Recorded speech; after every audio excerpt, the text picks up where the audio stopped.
ब्रह्ममुरारिसुरार्चितलिङ्गं निर्मलभासितशोभितलिङ्गम् जन्मजदुःखविनाशकलिङ्गं तत्प्रणमामि सदा शिवलिङ्गम् देवमुनिप्रवरार्चितलिङ्गं कामदहन करुणाकरलिङ्गम्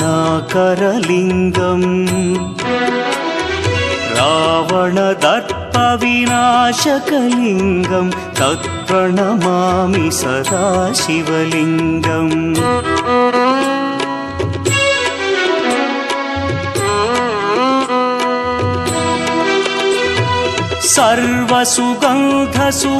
सर्वसुगन्धसुलेपितलिङ्गं बुद्धिविवर्धनकारणलिङ्गं सिद्धसुरासुर